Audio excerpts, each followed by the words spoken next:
Welcome everyone, welcome to sportsbookreview.com. I'm Flash, and today gives me great pleasure to be able to speak one-on-one with a Hall of Famer from the Stars and Stripes. He captained the USA, he played in 2 World Cups, he comes out of Kearny, New Jersey, and he was the first player to play in the English Premier League, the first player to score in a major cup final. John Harkes, how are you, sir? I'm doing well, Flash. How are you, my man? Good to be on with you, actually. Yeah, I mean, listen, there's so much that I want to talk about, but I've got to get out of it straight away that Kearny, New Jersey, also now known as Soccer Town. Yeah, I mean, what an upbringing. When you think about being a first-generation American, Scottish, English, and Irish immigrants there, they came over for jobs, opportunities, but they also wanted to coach because they knew the game well. My dad was part of that. So all we knew, Flash was 2, 3, 4 years old. You got a ball at your feet and you're on the pitch and you're just playing. It doesn't matter where you're from in the world. It doesn't matter what age you are because the ball doesn't know your age. You're just out there competing, playing pickup games. And that's how we started, all back in Kearny. But it's amazing that that sort of European attitude was come across, ingrained into you boys at a young age, because obviously soccer then was nowhere near the baseball, it was nowhere near the NFL. So for you to then be able to climb up through the ranks, and I know that you had a couple of teammates in Tony Meola and Tab Ramos, and all 3 of you from Kearny get to play for the national side. Yeah, it's pretty rare. I think from just a close proximity where we all grew up, but we were in that melting pot and that environment. And I think you know as well, any young player in a good culture and environment where it's hammered into you every day about how much you love the game of football. It wasn't dictated to us by our fathers or our coaches. It was more about how do we grow the passion of the game and love it and respect it. And I think as we start to grow and develop, you start to have your own ideas. And when you have your own ideas, then you become that creative player, that force that, you want something more out of the game. And, as you grow and you get older, you start to think to yourself, maybe this is something I can do for the rest of my life. It's very rare that a lot of players living 2, 3 blocks away down the street could be on the same national team. But as you say, the documentary that's out now by Tom McCain, Soccer Town USA, Tony, Tab, and I were able to do it. So we're very fortunate. Do you think also the upbringing and the surroundings, that they gave you the mental strength? Because obviously you then go to the English leagues, you go to Sheffield Wednesday, one of the biggest clubs in the country, and enjoy the best time in their history. Yeah, I mean, that experience. You and I shared that together on the same platform. It was brilliant. The mental capacity, I think, it's the culture, the environment. I think they push you enough to an extent where you then have to drive it at a certain age yourself. And then when they start to see that, we all talk about the Lionel Messis of the world, the best players in the world. Do they have this natural instinct? Is it a gift? Is it a pattern of training sessions that they do? It's a little bit of both. But I do think that natural instinct and that passion, that love comes from the player himself. And you can see it, whether it's he or she at the age of 12, 13, 14. Some are even late bloomers, Flash. As you know, there's players that are going over to the Bundesliga at 19, 20 years old, but they still need 2, 3 years of good professional training in that environment. And then they excel after that. So I don't think you ever put a limit on it. You never put a limit on passion ever. But the mentality, that's something that you have to, when you get knocked down, you have to get back up. And that's how it was in Kearny. You had to survive. And the only way we were going to get out of Kearny was being a good footballer. Yeah, and that's the biggest thing for me because, okay, you come up through Kearny and you have a lot of success as young boys. And then all of a sudden, you've got to show that bravery that you're going to uproot and you're going to go and give yourself the chance to play in England. And what a success, by the way, by being the first American to play in the Premier League and obviously scoring in a major cup final. Yeah, well, there's 2 things that come to mind with that. And you're absolutely correct. I was very fortunate to be the first American, but you are only as good as the people around you. And that's, that as well, Flash. Everywhere you go, whether you're a player, a coach, you have to put good people around you. And we were fortunate enough, Ron Atkinson, and then Trevor as well, taking over the manager when I was there after Ron. we put together a fantastic team. And the best thing about that mentality is I've always been an optimist based on my mom's personality from Paisley. My dad was from Dundee. He was more of a hard kind of coach, but he was also one that enjoyed his life. And I saw that balance with Ron Atkinson. I'm sure you did as well. Work and deserve the rewards that you put in, the risk reward. But at the end of the day, can you have fun while you're learning your job? And when you fail, can you believe in enough to say, who's going to pick me up? It's not going to be anybody else. It's got to be me. You've got to manage the workload. You've got to put that on your back, and you've got to own that. And some players can do it at early ages and some can't. I was fortunate I had great support with you guys around me as well. Yeah, I'm glad you appreciate the work that I put in, but of your misplaced passes. but you see, that's the thing that people don't understand about professional sport. Yeah. It's okay when everything's going well and you're winning. It's the response amongst yourself and the group to rebound and put that failure behind you and quickly get back onto that winning mark. And it is mental. It is totally mental. Yeah, for sure. And the thing is, it's great to have people around you pushing you and telling you that you can do this. And, you know, there was times when I was on trial there. God, I went on for like 2.5, 3 months, and I was back up to Celtic and then Blackburn, back to Wednesday again. And I didn't know if I was ever going to sign. And all I wanted to do is just get my foot in the door, Flash. That's it. I wanted to get my foot in the door, and the rest of the work would come. But it's got to be down to your development, your mentality. How tough are you as a kid, and what was ingrained in you when you were a younger player? And if you have that, then you can fight through that part of that mentality. You can fight through it. So that takes me, obviously, you played in the 1990 World Cup, you played in 1994 World Cup, obviously in America, and that was meant to then boom across the whole nation. But as we know that soccer, or we still call it football, obviously from the European side of the pond, but it's never really gone to the heights. Now, obviously, you're now coach at Greenville Triumph in South Carolina, and is the player coming through the ranks, do they have and do they show enough mental strength to go through? Yeah, it's a great question, Flash. I think it's been brought up actually over the last year now, and I think more concentration. So I'm glad that you brought this up. More concentration is, where is that grit and determination in that player? Or has it been for a long period of time where now that platform's there, so they think it's easy and it's there for everybody? It's not there for everybody. You got to work for it. And every single day, sometimes people telling you, no, you're not good enough. And you have to carry on, and you have to carry on. And there's maybe one manager that sees something in you and gives you hope.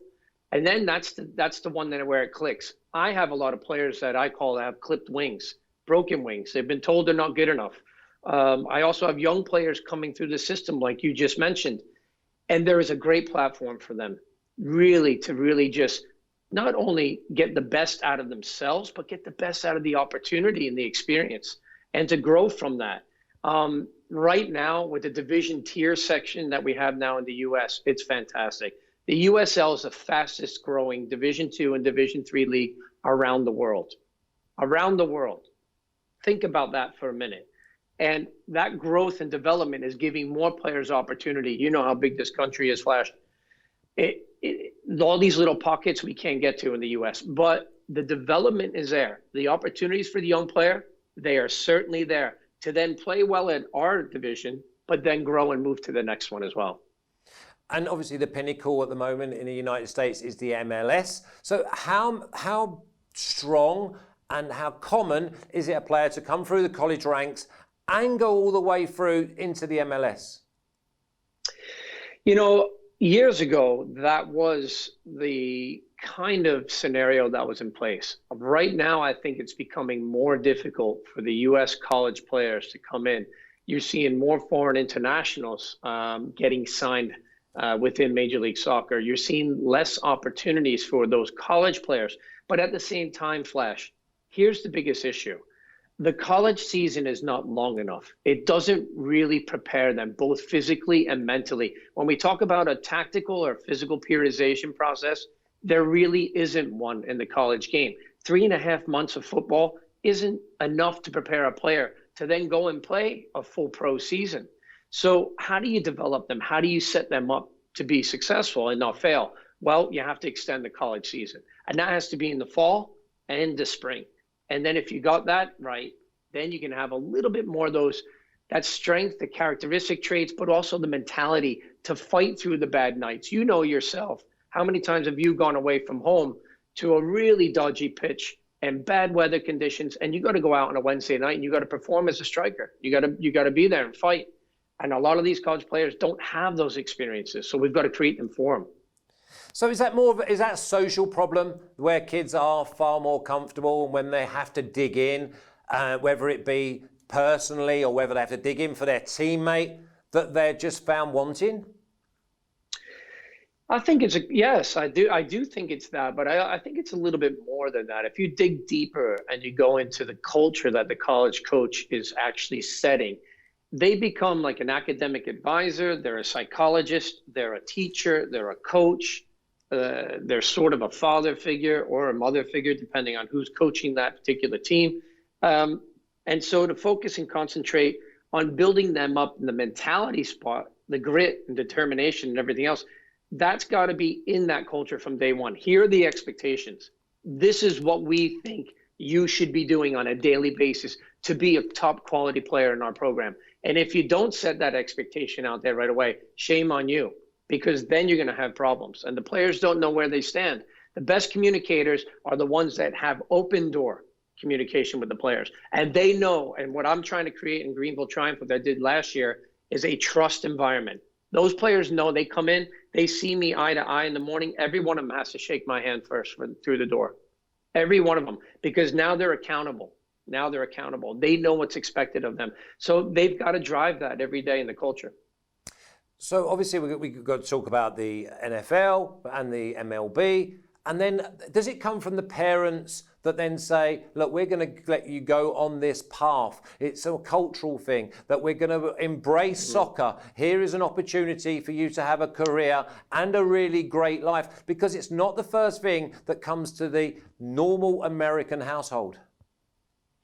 I think you're right. I think we're seeing changes in that, in the demographics right now. You're seeing more kids and more families embracing the game in the U.S. I think in the past, when we were coming back from Europe, a lot of the U.S. players internationally were coming back to establish Major League Soccer in 1996. I think it was really hard to get an understanding of what the families knew about the game. So if you didn't grow up with the game, Flash, if you didn't have a European descendant, a South American, or a Central American background, you didn't really understand the game. And that's what it comes down to, is that generational gap that might be there for some of the families. So for the American families to say, hey, Robbie wants to be a soccer player now, maybe there's opportunities in the pro level, and start deciding that at the age of 14, 15, that's not going to happen. It has to be done at early ages, and you know that. Yeah, and the big thing for me, it has to come from the coaches, because I look at the players and I think, because obviously when I was scouting, I'm looking and I'm thinking, okay, the American, I know exactly what I'm going to get straight away. Unbelievable athlete, great attitude. But now then, this is where it comes into understanding the game and also having the discipline to be part of a unit. What are the two things that you think that they will grow and enhance soccer in the United States? I think growing a culture for players that know it's team first mentality. It's all about the team. How do you grow and fit into this team? It's not about you. You can't play yourself on an island. It's nothing to do with that. So if you can get that part right, that's number one. The second part is, how do we groom these players from an early age? And it's not like, I would look at the U.S. Soccer Federation, Flash, and in the past I was a scout for them, both at the U20s, and I coached in the World Cup at the U20s. And I would say that's a quality player right there, a 12-year-old kid. And they'd be like, well, he's too small. And my answer is, the ball doesn't know your age, nor does it know how big you are. It's the talent and the determination, the technical ability to get out of tight spaces under pressure, and the awareness. That's, for me, defining it. So can we get more coaches across the board, Flash, that understand those are the criteria that we want to tick the boxes off on? Not the big physical athlete that can grab a stick and run down the street. We want the players that can really handle the ball and manage the game properly. Groom those, identify those early on in this country, and let that be the player that steps up in the next generation. Last season, first season for Greenville Triumph. You're their first head coach. You get into playoffs. What was your success based on? Yeah, I think it was a self-belief. I think we had technical players, very talented. We always loved to be a ball possession type team. But what we lacked is that little bit of final third grit and, kind of sacrifice. And it's hard to find that. And we were a very best defensive team in the league. We had the most shutouts, but I wanted more of a balance going forward. We got to the final. We played against MLS's FC Dallas's USL team, North Texas. We had more opportunities on goal to score, and we didn't finish. And when you don't execute, we lost the game 1-0. So now we learned the lesson from that. We're good enough to get to the final in our first year. The chemistry was right, but how do we get better? And we have to build on that. We have to be a little bit more grittier, hungrier in that final third, a little bit meaner, and if we can do that, I think we have a good start to the league this year. Hopefully it starts off this year. We're looking forward to it.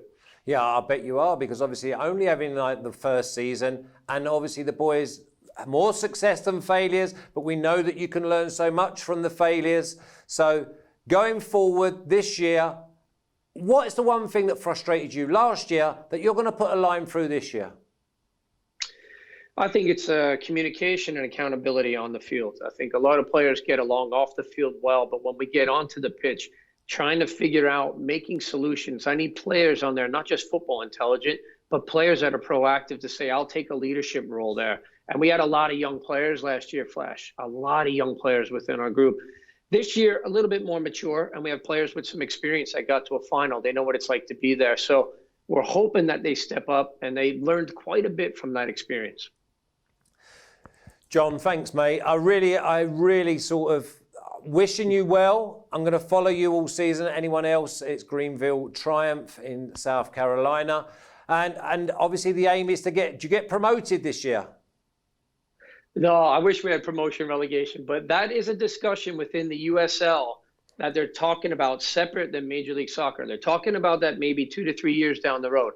Hopefully we can all stay healthy, social distancing through this coronavirus situation and get back to playing sports again and being responsible. But down the line, promotion relegation needs to happen so that games matter. Yeah, that's it. It's imperative. Competition is there at the highest level. It's imperative because you're actually giving the players a reward for a whole season's hard work. You have to have that goal at the end of it. It's like when we used to have pre-season, and if we had to run without the ball, then it was no good to us. Whereas if you got a ball at our feet, we would run all day and we'd become even fitter. So you definitely need that goal. I look at the way that it's coming through, and you're saying 2 to 3 seasons away. I see that it will really take off when you reward their hard work. I agree 100%. I think you're right. And look, we got to walk before we can run. And we're that type of, this is in the 25th year anniversary this year, Major League Soccer. You compare that to Sheffield Wednesday, we were getting together on the 150th anniversary 2 years ago. So you can't even fathom that, when you think about it. We're still a young generation of the game, growing and making it work at this pro level. But over a period of time, we've got to make advancements in our game. We've got to change some things. And the promotion relegation has to sooner or later kick in at the top level for sure. In the present climate, how have you managed to communicate with your players and staff? And where would you normally be if the coronavirus wasn't in place at the moment? I'd be on the pitch, obviously, and we'd be doing a lot of video sessions. I do a lot of one-on-one with players, and I also do group meetings, whether it be the defensive shape, the midfield, or even the front runners. Great communication in terms of how they analyze the game. I wanted them to take ownership of it. So we'll break it down. I'll test them a little bit. I'll demand a little bit of them to say, what was your assessment of that game, both individually and collectively as a group? Then we discuss that back and forth. But normally, yeah, I'd be in the pitch, Greenville, right now, down in South Carolina, training the boys and preparing for games. So hopefully we can get back to that soon. Yeah, hopefully you'll stay safe and well, and you get what you deserve next year, John. And thank God we've got these just telecommunications where we could do Zoom workouts and everything else. I mean, I'm doing that twice a week now with the boys. We're doing analysis, 1v1 videos. So that's the best we can do, Flash. So it's great to see you. You look fantastic. And great memories of playing with you. And it was just a brilliant time. It really was. So that gives me the time now to say thank you, John. Stars and Stripes Hall of Famer, 2 World Cups under your belt, 3 trips to Wembley in England, and now Greenville Triumph. Head coach, obviously looking to go one better than last year. John, thanks a lot, mate, and good luck to all you and your staff. Thank you so much, Flash. Great to be on with you, and keep up the good work, my friend. Anytime. Cheers. We'll look forward to that, and maybe we'll come across and have a little chat halfway through the season. You can give us an update on how everything's going. Sounds perfect, mate. Look forward to it. Okay, you take care. So that's John Harkes, captain of the United States national team in the 90s. Look forward to speaking again soon with another special guest. If you like this video, then press subscribe, ring the bell, and we will definitely see you again soon. You take care.